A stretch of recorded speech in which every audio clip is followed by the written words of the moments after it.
ગુજરાતમાં સાયબર ગઠિયાઓ લાખોથી કરોડો રૂપિયાની લોકો સાથે છેતરપિંડી કરતા હોય છે। તેમના સોશિયલ મીડિયામાં ફેક આઈડી બનાવતા હોય છે। આ સાયબર ગઠિયાઓએ હિંમત કરી છે ગૃહ રાજ્યમંત્રી હર્ષ સંઘવીનું ફેક આઈડી બનાવવાની અને ત્યાંના પર કોંગ્રેસે શું પ્રતિક્રિયા આપી છે તેની વાત કરવી છે।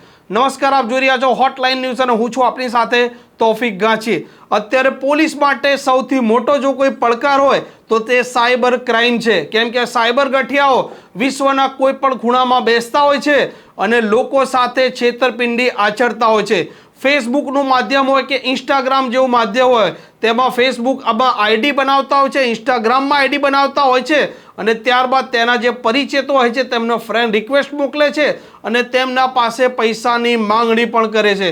ગૃહ રાજ્યમંત્રી હર્ષ સંઘવી છે તેમના નામે પણ એક ફેસબુક એકાઉન્ટ બને છે અને ત્યારબાદ હર્ષ સંઘવી ઇન્સ્ટાગ્રામ થકી જાહેરાત કરે છે કે તેમના નામે એક ફેસબુક એકાઉન્ટ બનાવવામાં આવ્યું છે અને લોકો તેનાથી સચેત રહે।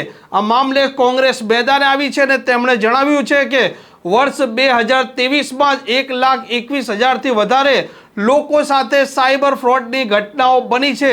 કરોડો રૂપિયાની છેતરપિંડી લોકોના સાથે થઈ છે અને આ મામલે ગુજરાત કોંગ્રેસના પ્રવક્તા હિરેન બેંકરે શું કહ્યું છે તે આપ સાંભળો। નકલી અધિકારી, નકલી ટોલ નાકું, નકલી પીએમઓ, નકલી સીએમઓ અધિકારીઓ, આ તમામ પછી ડિજિટલ ઇન્ડિયાની વાતો કરતા ભારતીય જનતા પાર્ટીના સરકારના રાજમાં માનનીય ગૃહમંત્રીશ્રીનું પણ નકલી એકાઉન્ટ બની ગયું છે। સાયબર છેતરપિંડીના ગુનાઓમાં ગુજરાત સમગ્ર દેશમાં 3જા ક્રમાંકે આવ્યું છે।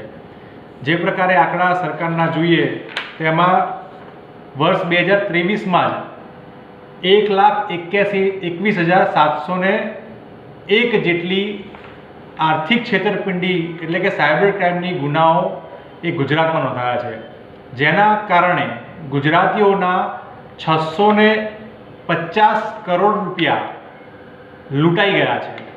આ તમામ વસ્તુઓ હોવા છતાં સરકાર ડિજિટલ ઇન્ડિયાની વાતો કરતી હોય, ઇન્ફોર્મેશન ટેકનોલોજીની વાતો કરતી હોય, આ તમામ વસ્તુઓ આજે ઠેરની ઠેર રહી છે।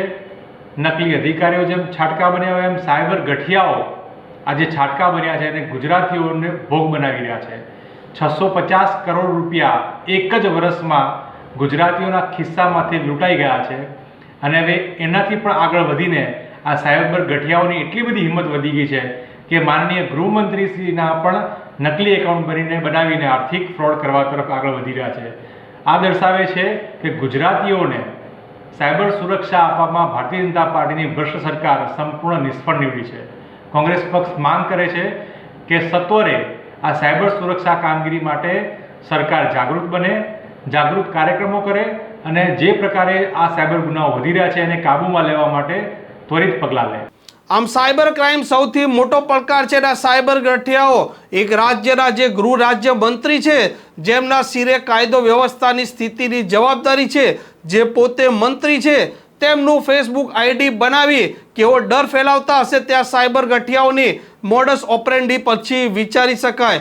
પોલીસ પણ આ મામલે હરકતમાં આવી હશે અને આજે ફેસબુકમાં જે ખોટું આઈડી બનાવ્યું છે તેને લઈને પણ કાર્યવાહીની દિશામાં આગળ વધી રહી હશે।